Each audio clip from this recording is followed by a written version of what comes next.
Hello students, let's study about parallel lines, the transversal and the angles formed and the relationship between the angles formed. So these are two lines. Suppose this first line is L and this is another line which is called M. So L and M are two lines which are there is a transversal, that is N, which cuts them as at these 2 points. So there are angles formed, different angles formed. On the left side there are 4 angles. This is one, this is one, this is one, this is one. So let's name them. The angles be 1, 2, 3, 4, 5, 6, then 7, then 8. So 1, 2, 3, 4, 5, 6, 7, 8. These are the angles formed. So what are the different types of angles that are formed? Here you see this is number 2, number 5. These are called corresponding angles. And number 4, 3 and number 8, they are also corresponding angles. And number 1 corresponds to number 6 and the number 4 corresponds to number 7. That means on each side you can find two pairs of corresponding angles. What are they? 2 and 5, they are corresponding angles. 3 and 8, they are also corresponding angles. So on right side we are getting two pairs of corresponding angles. One pair is angle 2 and angle 5. Here angle 3 and angle 8. These are two pairs of corresponding angles that we are getting on one side of the transversal. This is the transversal. On one side we are getting two pairs of corresponding angles. On the left side, let us see, angle 1 and angle 6, they are corresponding, and angle 4 and angle 7, they are corresponding. So what we got to know, that there are two pairs of corresponding angles formed on each side of the transversal. One transversal is there. On each side of the transversal there are two pairs of corresponding angles formed. On left side two pairs, and on the right side also two pairs of corresponding angles are formed.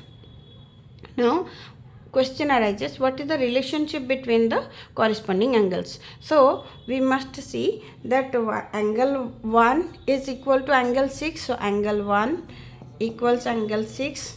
This is equal, these are equal, actually corresponding angles are equal to each other. Angle 4 is equal to angle 7. On the left side we got to know that angle 1 is equal to angle 6, angle 4 is equal to angle 7. Another pair is also there, angle 4 on the right side we are getting two pairs also. Angle 2 is equal to angle 5, angle 3 is equal to angle 8.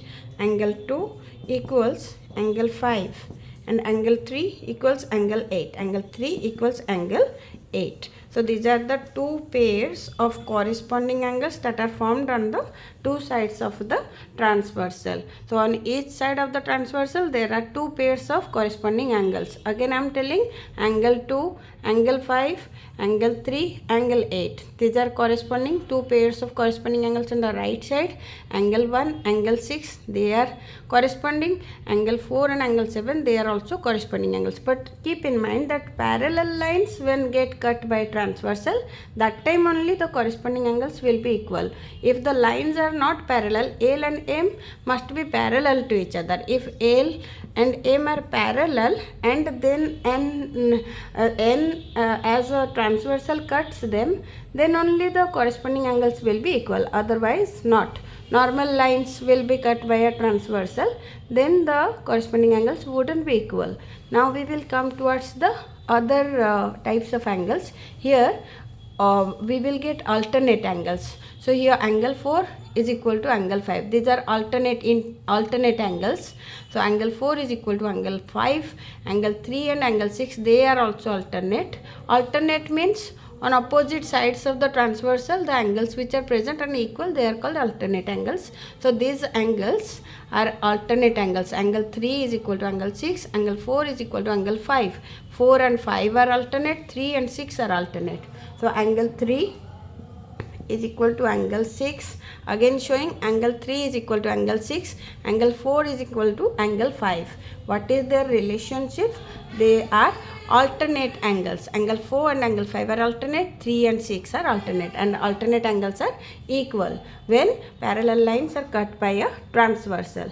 Now come to another type of angle. They are co-interior angles, or angles in the interior of the, means on the same side of the transversal. Interior angles on the same side of the transversal, or else we can call them as co-interior angles. What is the relationship between the co-interior angles? First recognize them, then you will understand what is the relationship between them. What are co-interior angles or interior angles on the same side of the transversal? Angle 3 and angle 5, they are present on the same side of the transversal and they are interior angles. That's why we call them co-interior angles or interior angles on the same side of the transversal. 3 and 5. So angle 3 and angle 5, they are co-interior angles and they are present on the same side of the transversal. That's why we call them interior angles on the same side of the transversal. Their sum is 180 degree. That means they are supplementary. Here another pair is also there on the other side, left side of the transversal, 4 and 6. Angle 4 and angle 6, they are also on one side of the transversal, same side of the transversal, and they are also interior angles. We can say that angle 4 plus angle 6 is equal to 180 degree. That means co-interior angles are supplementary angles. Co-interior angles are supplementary. So co-interior angles are supplementary, alternate angles are equal, and corresponding angles are equal.